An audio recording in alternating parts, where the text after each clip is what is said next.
Okay, sorry, people, but like I'm running late and this should be getting going, but I'm gonna have to do another 5 minute countdown, and hopefully Yosef will be on soon. Uh, where is Yosef? Yosef, there he is. He's ready before I am. Yosef. Okay. I am going to do another 5 minute countdown just because. Is Yosef there? Where's Yosef? Yeah. Okay. I will be right back. Uh, Hype. Yeah, sorry.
Hello, everybody. Am I the only one who doesn't see Yosef? I may be the only one who doesn't see Yosef. Yosef, can you hear me? Yeah, I hear you. I can hear you. Can you see yourself? No, hold on. Let me just try something with the settings. Okay, so supposedly 40 minutes ago, I was going to start this as a kind of pregame show where Yosef and I can talk about and give kind of an introduction to the discussion so that when Father, it seems your camera's feeding through OBS. I just changed it and it's still not liking it. So in your browser, yeah, that looks better, kind of a little bit. In your browser on StreamYard, go into settings and make sure it's correct. It says I'm back on the built-in camera. I've turned off OBS. Not mirroring. I have standard definition. Okay, while you figure that out, I will try to make up for some lost time. Sure. So this is supposed to be something that we can refer people to so that they don't I don't have to say a bunch of take up Father Stephen's time saying a lot of things that are background, especially to a lot of people who've listened to this, and also kind of for me and Yosef to hash out exactly what the setting is. So I put a link to an explanation of 4QMMT. I actually haven't read through it, but it seems like an okay explanation of 4QMMT. To explain basically what's going on is Father Stephen recently wrote a book which explains Paul of Tarsus in a manner that's similar, that's called Paul within Judaism, which is, most people would say, a reinterpretation of Paul. It's related to what's called new perspectives on Paul. But Father Stephen is adamant that that's how Paul always should have been and was by the Eastern Orthodox Church understood. With all of that background, the question becomes, was Paul of Tarsus an actual Pharisee? And when he was talking, was he speaking in a Talmudic manner, right? So the way James Tabor puts it, there you are. I can see you. Yeah, for some reason it's not working on my computer, so I have to switch to my phone. Okay. Although now you're kind of echoing a little. Not anymore. Okay, you're good.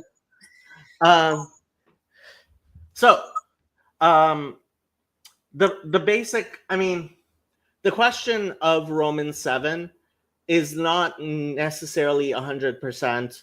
Although, I also believe whatever point Paul was making, I probably would disagree with. But the reason Maccoby points to Romans 7 and the reason I've always pointed to Romans 7 is it just seems bad. It just, like, it's not even, I would compare it to a painting that is ugly versus a painting by a child, right?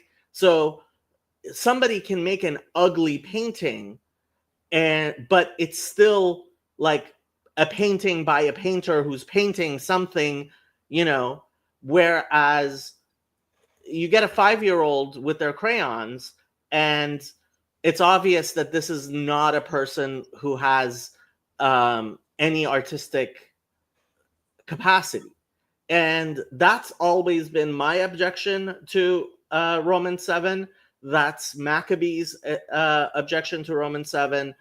Father Stephen is of the opinion that this is caused by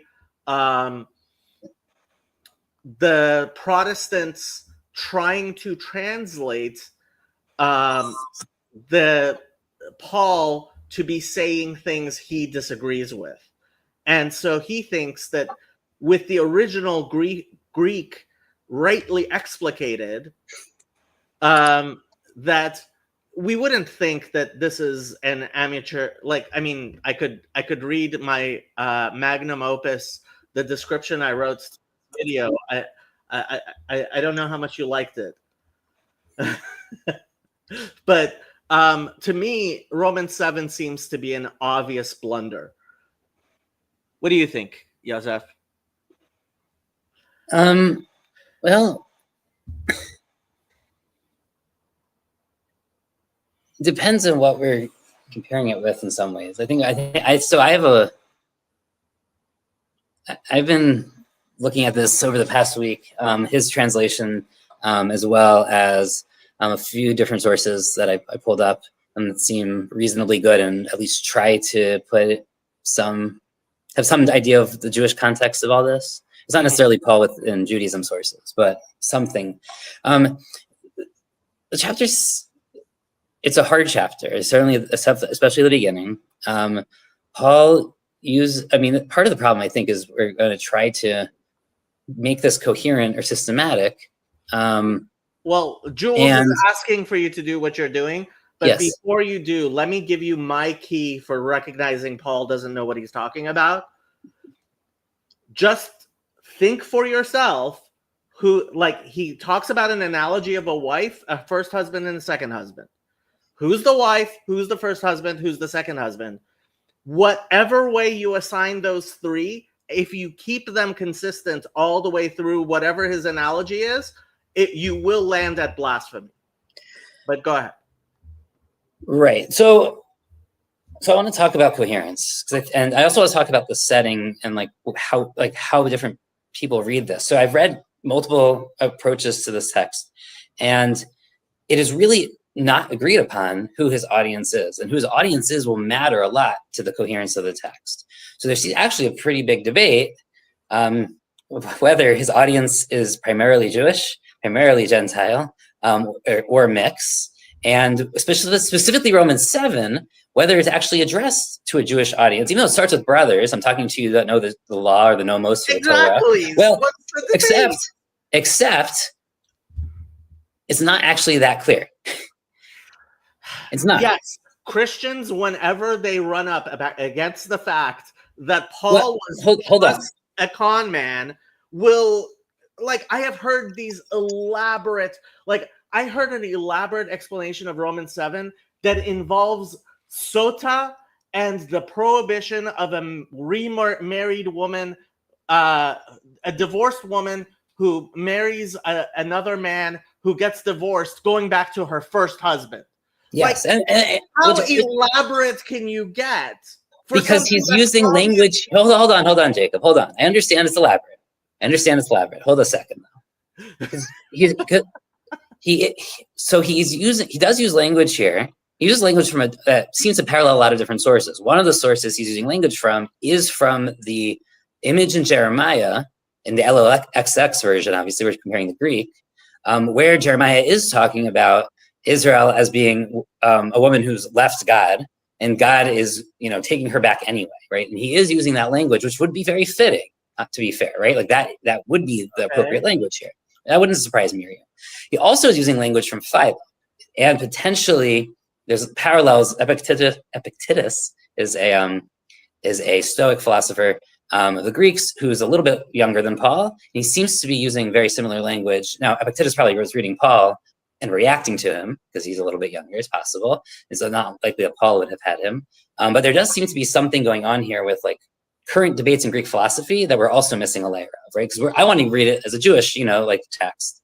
But that's not only what he's doing, especially whether he's talking to a Jewish or Greek audience, or Roman audience, sorry. They're not only working in a Jewish framework, obviously. We know that, right? That is happening. Okay, but so there are layers. Let me give you another thesis. He cribbed off somebody who may have been saying something intelligent.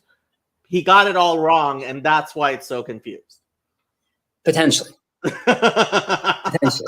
Now, I will say it's really interesting that one of the challenges is figuring out, has his subject changed between Romans 5 and then in something new in 6 and 7, or is it the same thing? Because if he's talking about Romans, if he's still on the same topic as he was earlier, then he's talking about the law of Adam and not the law of Moses, which we would call probably Noahide law or something, but like it's not really equivalent. So it's better to call it the law of Adam to give it a different name, just so he has it.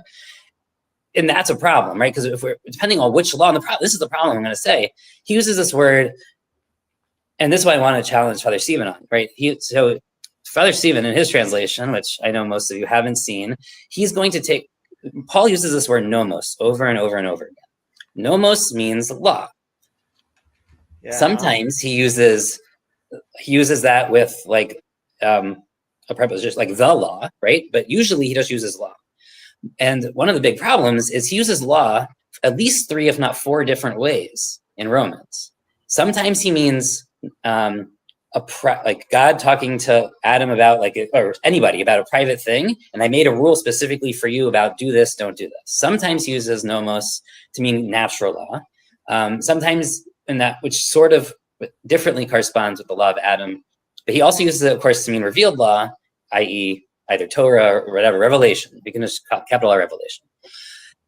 There's also, though, sometimes where he uses nomos to mean halacha, not Torah, as pshat Torah, but like Torah as it's understood by interpreting authorities, whether you call them rabbis or Pharisees or whoever.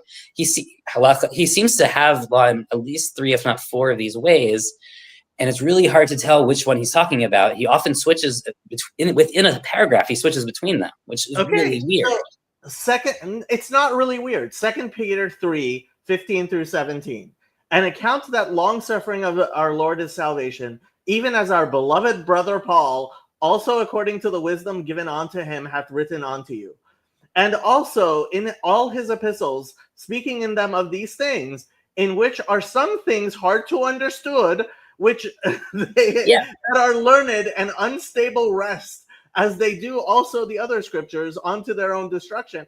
Look, even in the Christian canon, the idea that Paul is just bad at saying things, explaining things, like not worthy of being considered scripture, is like a part of their own scripture.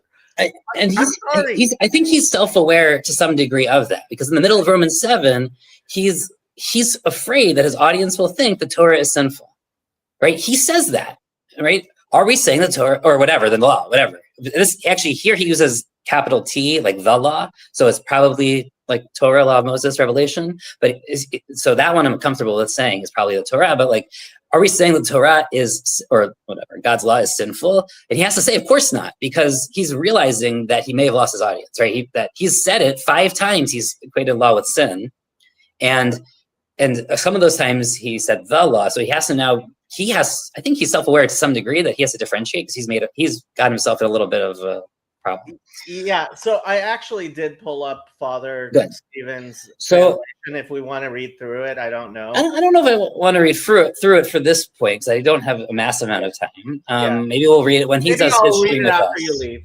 Yeah, or when he does his stream with us, we can go through. There are things here that I'm concerned about. For instance, Father Stephen doesn't make this differentiation with nomos. Every time nomos comes up, he translates it as Torah.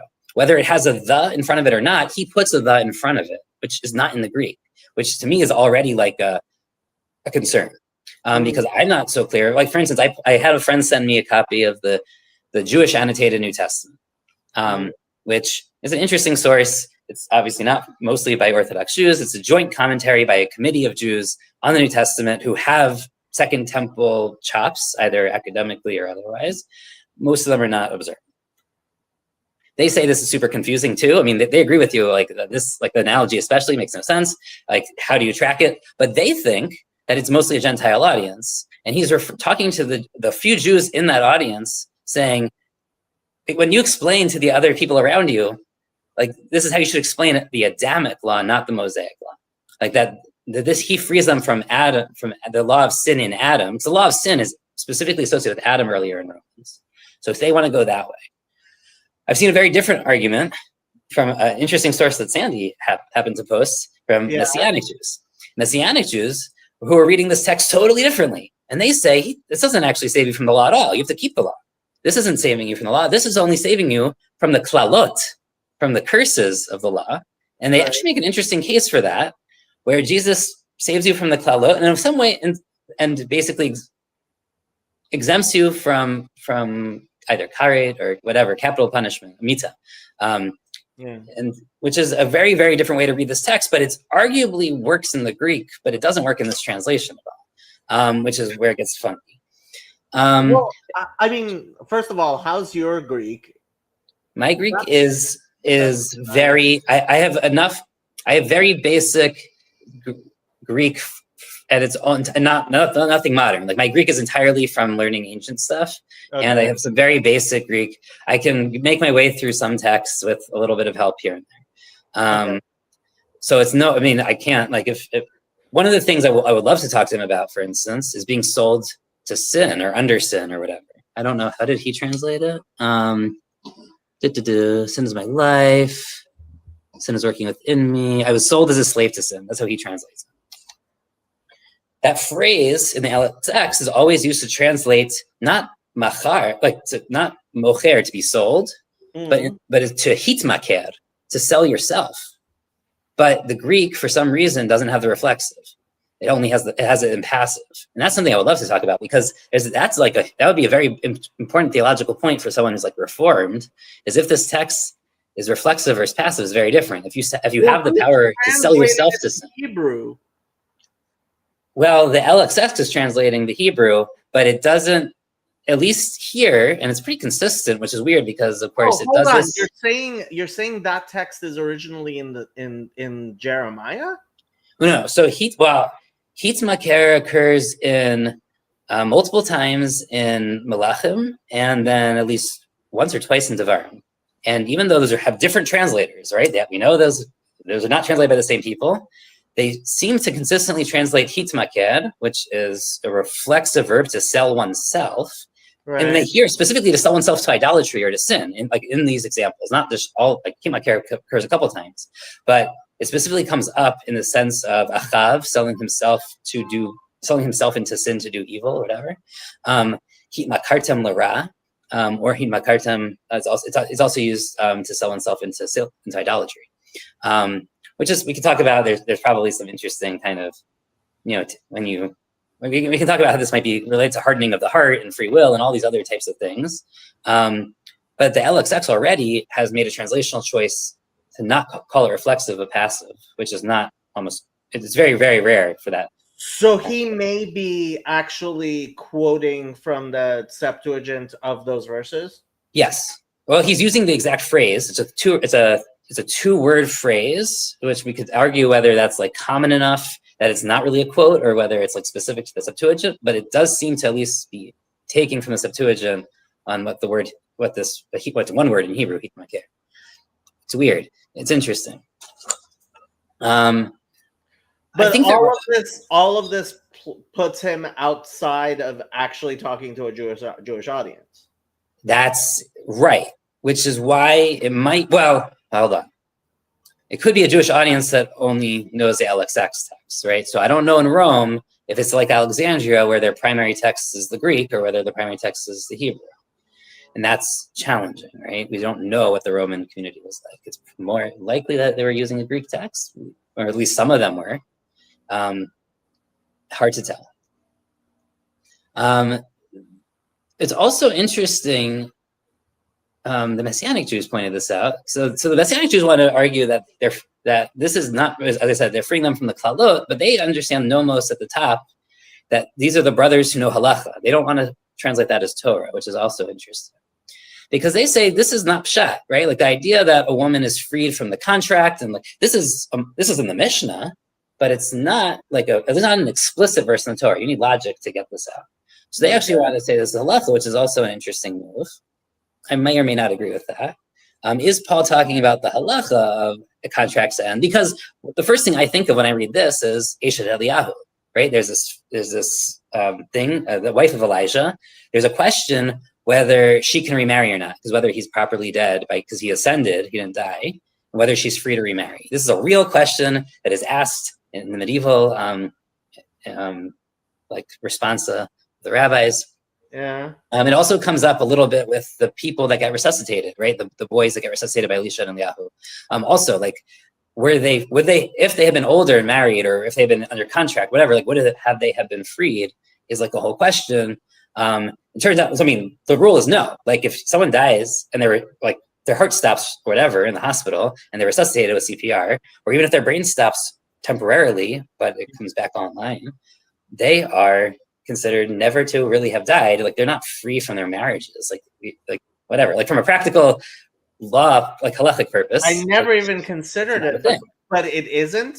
I mean, halakhically, if you halakhically, but I guess you can't halakhically die. The way that halakha has defined death, basically, it does not work. Like that, they're not really dead. They're not properly dead. Now, it was really so. The only question comes up with basically Eliyahu or other people who live super long lifespans, right? So Eliyahu's, or if he's Pinchas or Yaakov, whatever, potentially these figures that like live forever, that never really properly died. Enoch, I guess, would be another one. You know, are they really free from their previous commitments or not? Mystery free. And it's an interesting, very theoretical question that obviously like is the type of thing the rabbis would like to debate. To me, it's kind of relevant here. I think throughout this section, I do think that it's interesting that Paul is using these examples, because he seems, at least to me, to be using examples. Obviously, he never met Jesus. He didn't know Jesus. He had stories about Jesus. He's using examples, though, that seem to be coming from Jesus, right? So Jesus had this, the Levirate marriage of the 7 husbands, example. I think he might be trying to kind of touch on that here a little bit. I think he's also touching a little bit on a couple other things.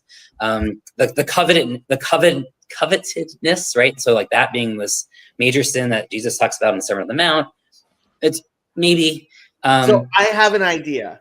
The wife is the Christian church. The first husband is Jesus, and the second husband is Paul, and he's telling them that they can now follow him, which is what actually happened.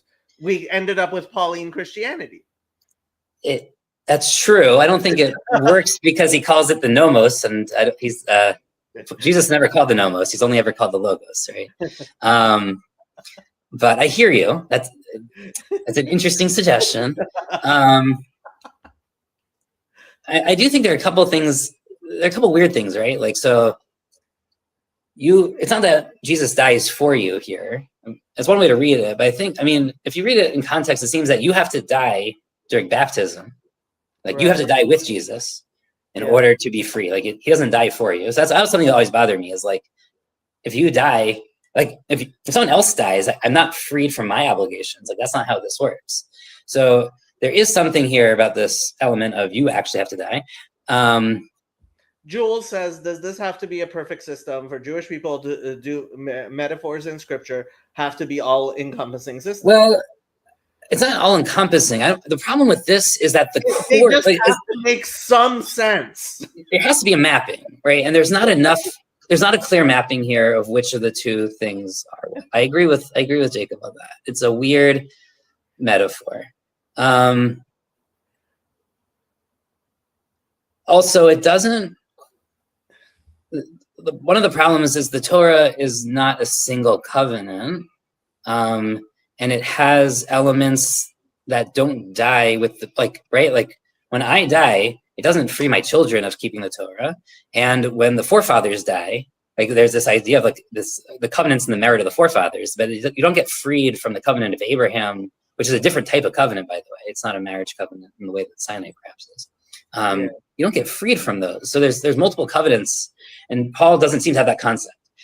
Now, what's really interesting to me here, another thing to talk about, is Paul seems to be aware, though there's a question of whether he accepts it or is rejecting it. He seems to be aware of the Yetzer HaTov and the Yetzer Hara, the evil inclination, the good inclination, which are not really great translations, but this idea, it's a super Jewish idea that's not only rabbinic. We find it in Ben Sira, we find it in Maccabees, we find it in Qumran for sure.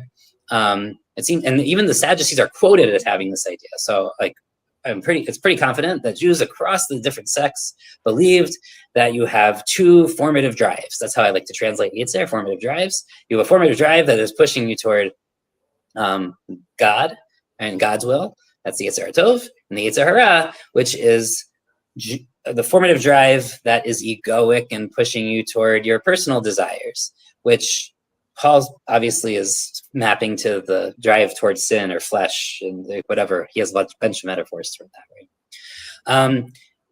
I think he is, in his metaphor earlier that he uses of serving two masters, I think this is what he means by two masters, honestly. But of course, the problem is in halacha, you can have two masters. This has always bothered me also, right? Halachically, you can have two masters. They own your time. You're an employee, right? You're not chattel.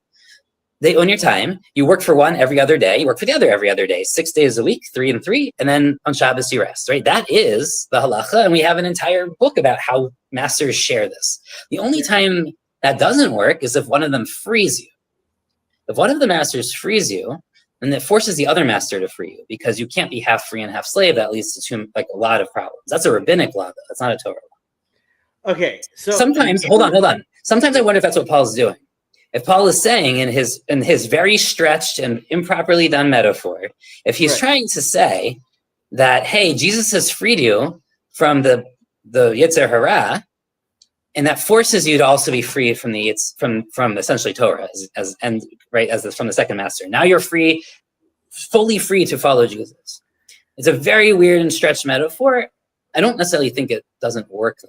See, the thing is, to me, all of this sounds like Forrest Gumpish. Oh, he's bumbling into like all of these elaborate things, which it's very, very difficult to like. The fact he definitely uses the Yetzer Tov Yetzer Hara language. We know that because the Greek translation of those terms, which we have, which is I can't remember what it is. It's a weird word.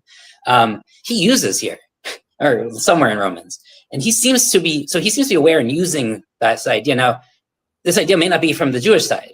Plato has a similar idea of kind of these two main drives, the higher intellect and the lower emotions, right? So he could be getting from there. He could be getting from the Jewish idea. That there's interrelations between the Platonic idea and the Jewish. Both of them, though, are not the Stoic idea. The Stoic idea is you have a single self that doesn't have multiple drives. And there are readings of Paul that basically say he's rejecting this, and he's doing that by ridiculing it here, essentially. That's a very reformed theology kind of way to read this text. Is basically saying, because Epictetus, who is Stoic, is going to basically use Paul and kind of just take the first half of Paul's argument, it seems. Okay, let me ask my question in a more direct way. How much of this is eisegesis and how much of this is exegesis? It's a good question. I think the reference to something like Jeremiah and the divorced wife is probably eisegesis. I think that seems to be like Paul is trying to use that text. You think people are reading that into something? Oh, hold on. So sorry, how are you differentiating the terms? Eisegesis is when you read what you want into a text. Exegesis is explaining the text. Right. Okay. So I do think that there's a good exegetical argument that Paul is aware of the Yetzer Tov Yetzer Hara, and he's using it either in some way or another. I mean, a lot of commentaries across the board have kind of found that, especially ones who are more familiar with the Jewish side and know the Greek. They seem to kind of be across the board agree. I think the Jeremiah thing is exegesis as well. I think that is probably a valid idea, and also where he's getting this sold into slavery or under slavery. He changes one letter from the LXX usage of that phrase, but it's pretty darn close. It's probably used. And the LXX we have might actually not be the one he had. So that's a whole other problem. Yes, it may not be the same LXX. His little bit about do not covet also seems, we have multiple sources where that could have come from, but it seems to be, he seems to be taking it from somewhere. Philo has a very long thing about that, and Qumran has a long thing about that. There's a kind of across the board agreement that this is like one of the worst sins in this period. There's also some Greek philosophers who go on about that in their own plays. It's not unlikely that he is getting that from somewhere and using it. I've always wondered why he's so into so no one should boast. Like, why why is he That's using? not this I don't think it's chapter, here. right? Yeah, I don't that's a think different it's here. chapter. But like he's constantly talking, nobody should boast, as if boasting is the worst thing anyone has ever done in their life. It's like, well, it doesn't seem like a great thing, but like, yeah. So I want to propose, this might be a very generous reading. I don't know that's eisegesis. I want to propose something. I'm just gonna read the last paragraph here in Romans 7, but I want you to think about it from this perspective. I'm going to kind of play with his translation slightly. Okay. If he's talking about the Yetzer Tov and the Yetzer Hara, and if he believes that at the sin of Adam, when he ate from the fruit, the fall, the Yetzer Hara, like before that, Adam didn't have a Yetzer Hara, and now he does. Yeah. Right? And so the Torah comes as a cure for the Yetzer Hara, right? Like that is standard, like rabbinic reading of what a way to read this text. So let's see about how he reads this. We know that the Torah comes from the Spirit of God. Great. But I was living from my flesh, which had been sold as a slave to sin. I had acquired the Yetzer Hara, right? Okay, so I got the Torah, but I had the Yetzer Hara. And I didn't know what I was doing. I didn't know what I wanted. What I didn't want to do, I did. Basically, I followed my Yetzer Hara instead of my Yetzer Tov sometimes, or a lot of the time. And I hated doing that. I did. I acknowledged that the Torah was good and I wanted to keep it, but I didn't. At that point, I wasn't doing anything. It was the Yetzer Hara that was living in me that was acting. There was nothing good living in me. So he's basically saying that he didn't have a Yetzer Tov in my flesh. His Yetzer Hara was so strong, so dominant that he could not access his Yetzer Tov. I was able to desire good things, but I couldn't do that. So it only exists in the intellect, but he couldn't bring it down to action. Right. Okay. I wanted to do good. I wanted to follow my Yetzer Tov, but the evil things I didn't want to do is what I did over and over again. When I did what I didn't want to do, it wasn't really me doing it. So here is where we might say he's more stoic than Jewish, because maybe he's saying it wasn't really me. My Yetzer Hara isn't really me. It's like something else. It's like it's Satan and some power, and that's X out. We can talk about that. Yeah, he's saying it's not really me. We can argue whether that's Jewish or not, but it's there, right? Yeah. The Torah showed me how to desire how to desire to do what is tov, what is good, and that evil was present in me. So it showed me how to do tov, and it also showed me that I had a Yetzer Hara. I was able to understand that. And then he quotes Psalms. I delight in God's Torah in my inner person. Now he changed a little bit to inner person, and we could talk. That's probably Greek philosophy happening there, but this is I delight in God's Torah, right? So this is a quote from Psalms.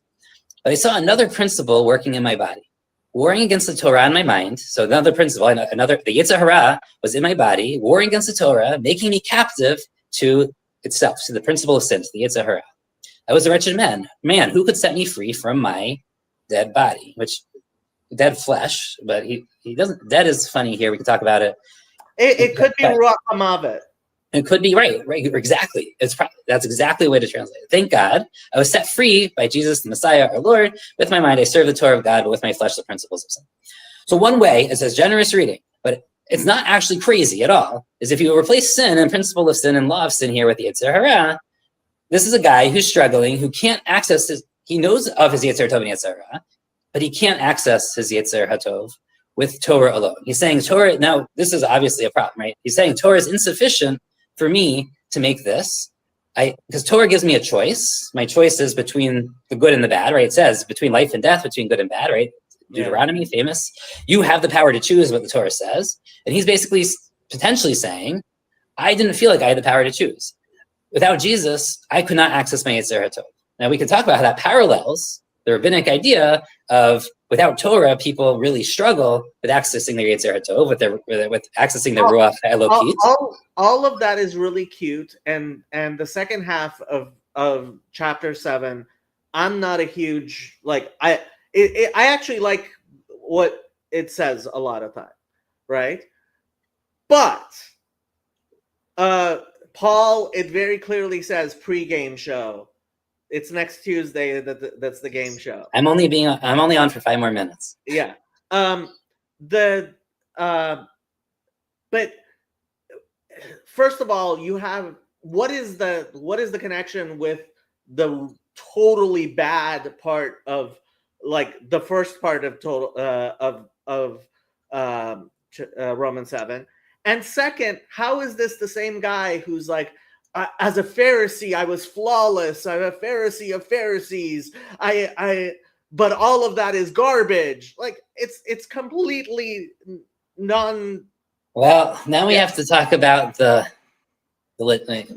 does the academics put it?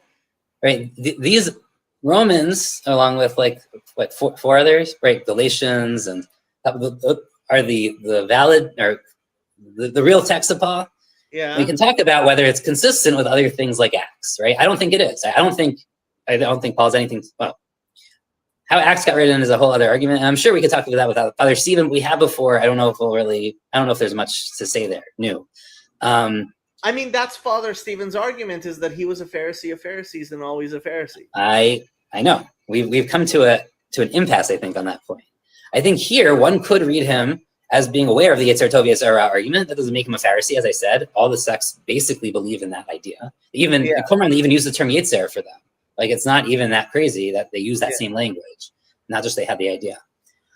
I think once you start reading it that way, and if that's true for the second half of 7, that's also, you might start needing to read the first half of 7 that way. But now we have to start talking about what he's potentially doing.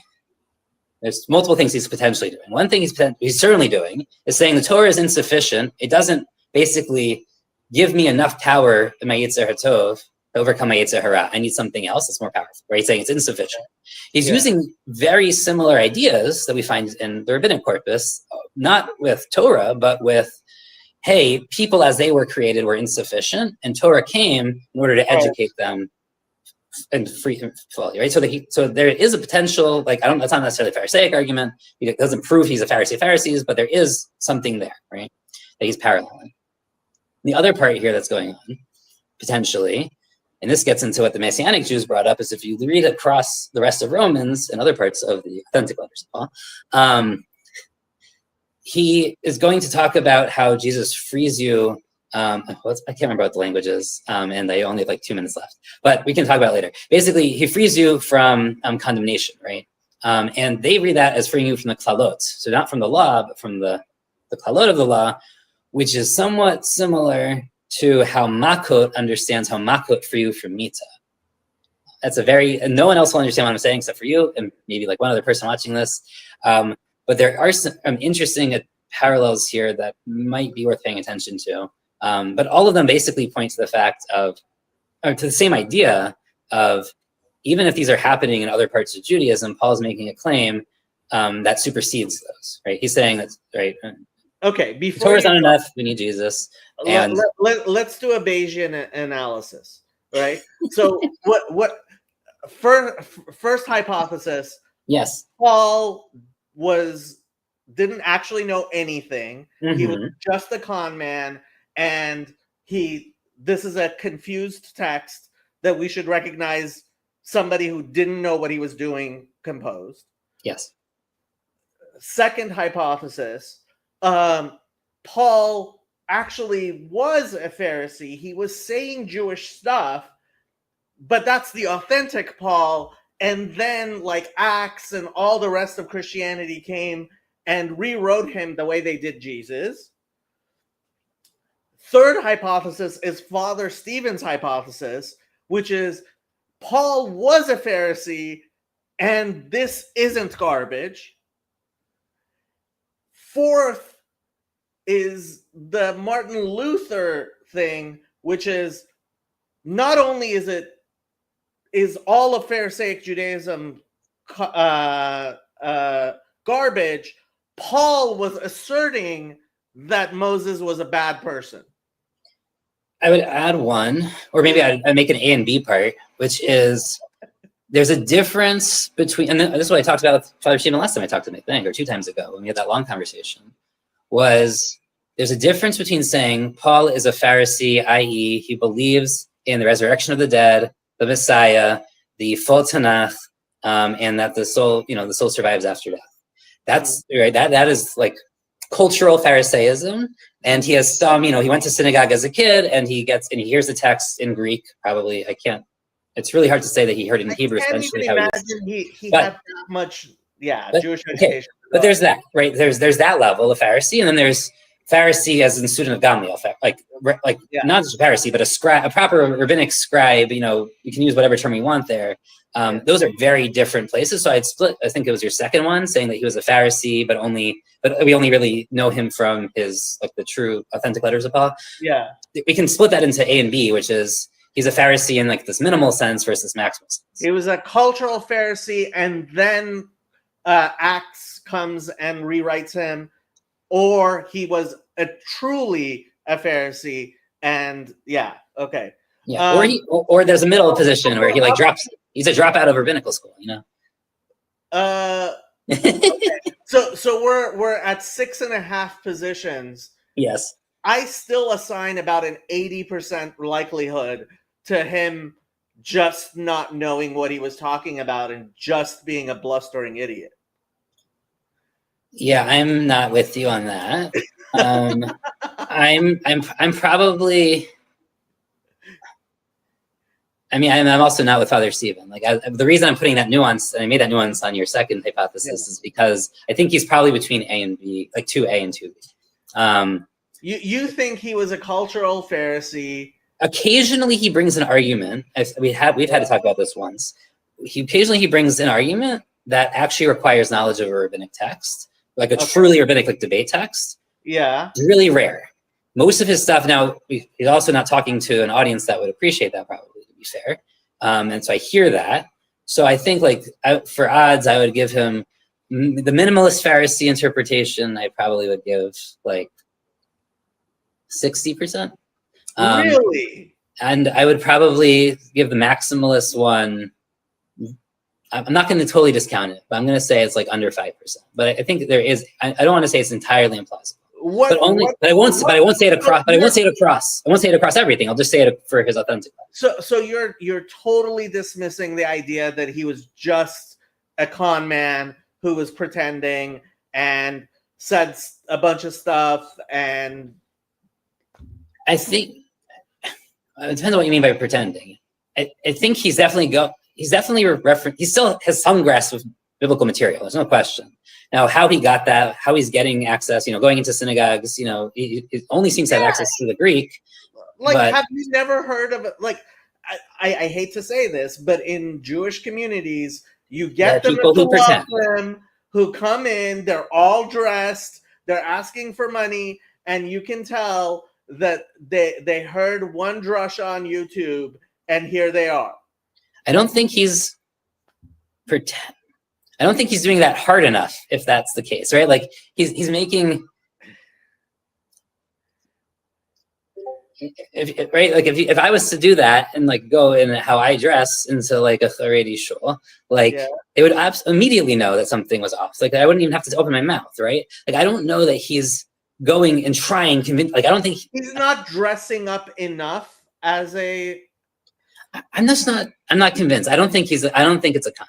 I don't see that here. I do think there's some weird stuff, but I think for the most part, I'm going to still stick with my percentages. He also, and we shouldn't ignore this, and this is where I think the value of the Jewish annotated New Testament is useful. Which, by the way, they read the marriage as the first marriage is to the law of Adam. And then he's getting married to the law of Christ. And these are non-Jews, right? Basically transferring from what we might call like a natural law Noahide covenant, something in that realm, Adamic sin, the law of sin, which is right too. But something that they're really useful in their commentary. But that means that Jesus only applies to the Gentiles. Well, the way to understand this text might be that this is being addressed to, hey, other Jews in this room, this is how to explain to the Gentiles what their relationship is to law. That is a reading. The other thing that we don't have time for, and I got to go, they bring in all the parallels between this and Philo. And I don't think we should ignore that. It's interesting to see how Yosef loves Judaism so much that he even wants to save Paul somewhat. Yeah, look, Paul's in between. He's very much half in the Greek Roman world and half in the Jewish world. And figuring out, so he's definitely being influenced by Philo here. He's using ideas from Philo. Philo has this really interesting thing about basically a community forming around ideas as opposed to being ethnic, and that Paul seems to be driving. Philo's writings were running around Jerusalem? Yes. Okay. Not only, I mean, one, he was in Jerusalem. Like he went and brought the shkalim at some point. So he was going back and forth. I didn't know Philo visited Jerusalem. He was a really important guy. He was what was he? Was he the nephew of the governor? There was some relationship between him and the Jewish officialdom of Alexandria, and he went on at least once, if not multiple times, to Jerusalem. He also went to Rome once to plead for the Jews or something crazy, and he wasn't listened to. In a parallel story that we have from the rabbinic text, right, where rabbis go to Rome to make pleas to the emperor. So Philo actually did that. But he was on a Jewish delegation. Definitely not kosher. Philo is not kosher in an orthodox sense. He is an interesting window into kind of a bunch of parallel. He's very much a parallel attempt to the New Testament in how do you make Greek stuff Jewish enough to be palatable and where the mappings are. The New Testament goes a lot further and does things that Philo wouldn't do. For instance, Philo has no problem making Logos and Sophia one, and he talks about Abraham is Logos and Sarah is Sophia, and that they're two of the same principle, whatever. He does all this kind of very parallel stuff to the New Testament. He was preserved by the Christians, though, because they understood him to be a predecessor. The Jews did not preserve Philo. But now that we have him, he's an interesting source into an alternative world. He does mention quite a number of Midrashim, which kind of proves how old they are, because our written down versions of Midrashim are late. They didn't find any Philo in Qumran, did they? No Philo in Qumran. Well, Qumran also has almost no Greek, remember. They were pretty... I thought they did have Septuagint and stuff. So they don't have any Greek Septuagint as far as I know. I can't remember. They have 10% of their texts are the recension in the Hebrew that matches the Greek of the Septuagint, but they're not Greek. Okay. They have very few. I think if I remember, they have a couple Greek fragments. They're very rare.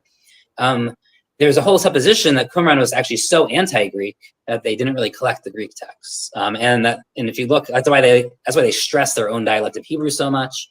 It's not just to be different from the rabbis, because they kind of come up with their own Hebrew grammar, which is interesting. That's different from standard Hebrew grammar.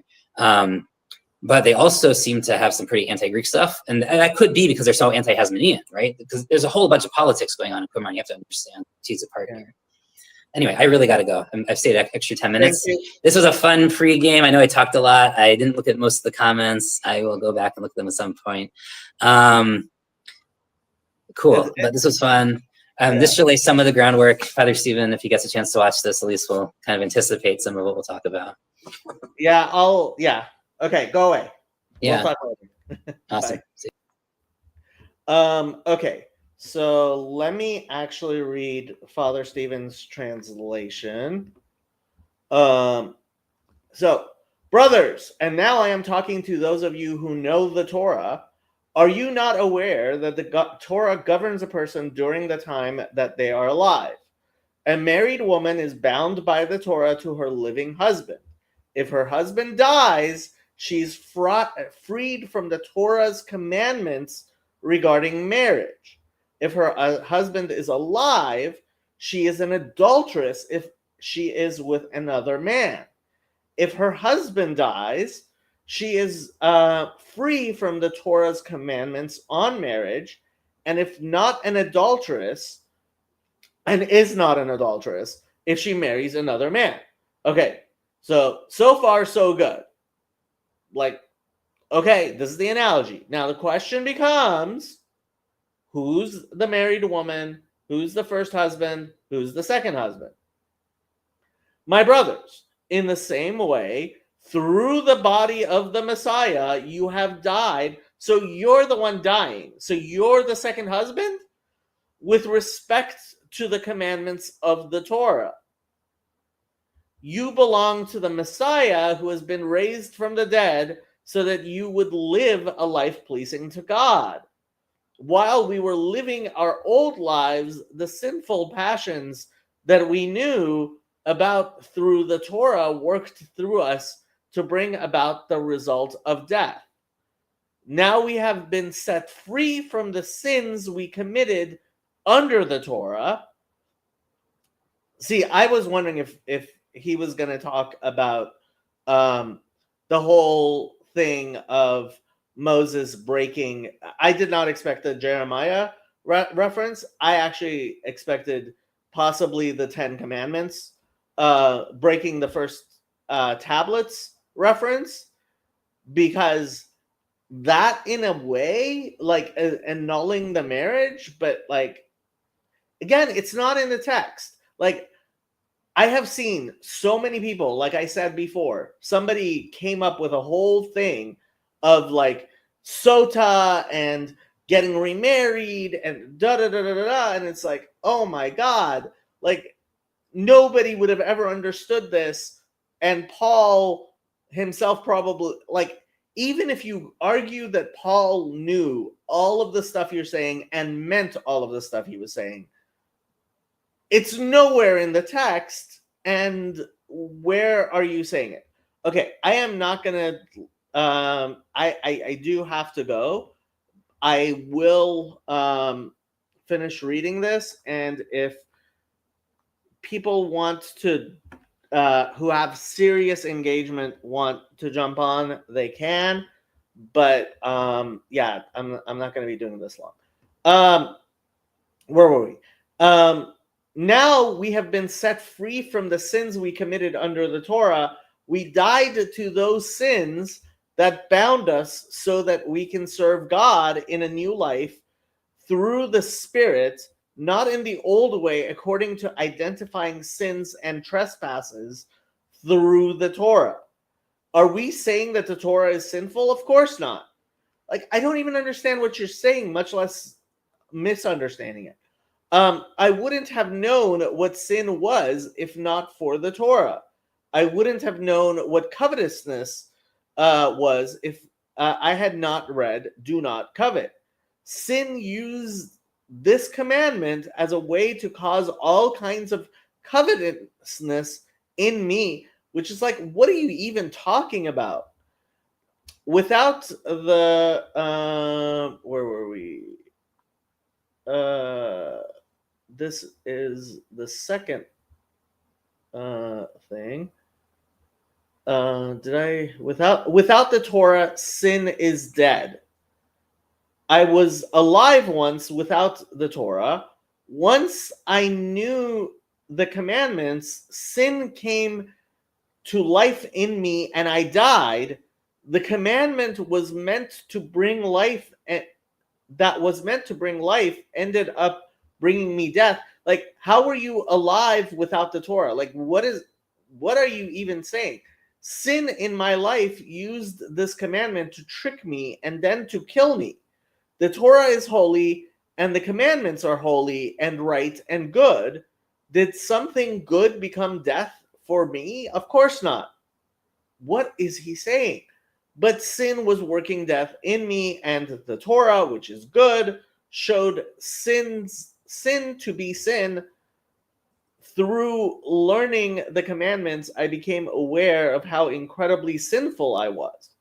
We know that the Torah come from the Spirit of God, that the Torah comes from the Spirit of God, or the commandments of the Torah. But I was living with my flesh, which had been sold as a slave to sin. I didn't know what I was doing. What I didn't want to do, I did. What I hated, I did. I acknowledged that the Torah was good and I wanted to keep it, but I didn't. At that point, I wasn't doing anything. It was the sin that was living in me that was acting. There was nothing good living in me in my flesh. I was able to desire good things, but I can't do them. I wanted to do good, but the evil things I didn't want to do, I did over and over again. When I did what I didn't want to do, it wasn't really me doing it. It was the sin living in me, doing it through me. The Torah showed me how to desire to do what is good, and that evil was present in me. I delight in God's Torah in my inner person, I guess his Yetzer Tov, but I saw another principle working in me, in my body, warring against the Torah in my mind, and making me a captive of the principle of sin. I was a wretched man, Who could set me free from my dead body? Thank God I was set free by Jesus the Messiah our Lord. With my mind I served the Torah of God, but with my flesh the principles of sin. I have outside, right? I have heard so many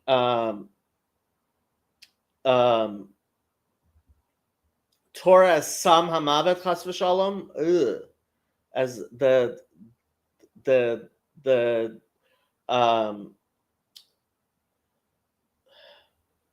poison causing death, Chas v'Shalom.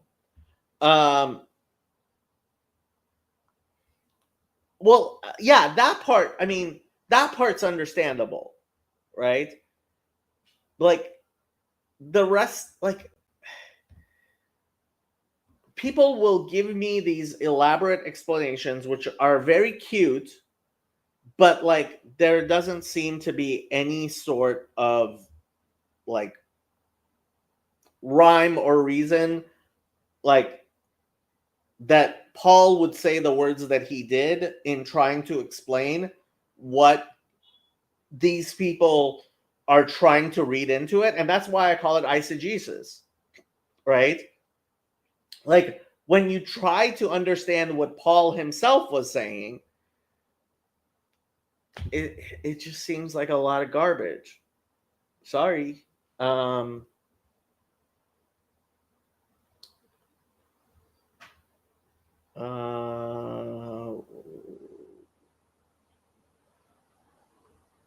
Do we have anathemas against heretics? Not the way Christians do.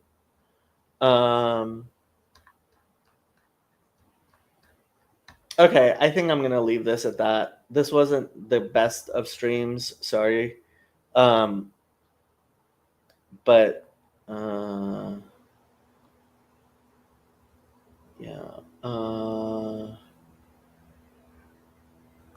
Actually, Sandy seems to be misunderstanding. Father Eric isn't going to be involved. Although, I mean, yeah, I'm not going to double team Father Stephen like that.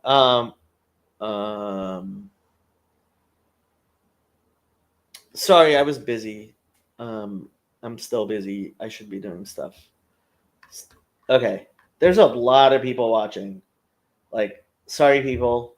I'm not more entertaining. Good night. Have fun. Yes, we are all looking forward to it. Okay. Here, I will give you some, Father Stephen. I'm going to use host's prerogative to put the Reverend Parcells to bed because he does need to get up in the morning. Sorry, Reverend. Thank you. But before he goes, I have a question.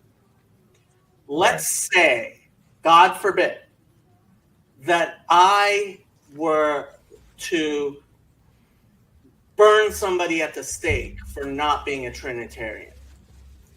And I did not repent of that.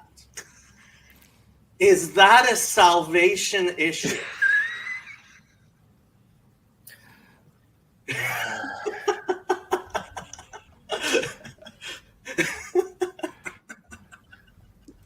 Sometimes Jacob takes that devil's advocate thing too far. There's a proverb that says something like, don't answer a fool according to his folly. But there's a proverb that says, answer a fool according to his folly. There is. Exactly right. I'm going to leave it to you guys to determine, which of those was applicable in this situation as I go. So, but anyhow, good. Thank you, Reverend. Good to Thank chat you. with you all. Thank you. Good night. Yeah. The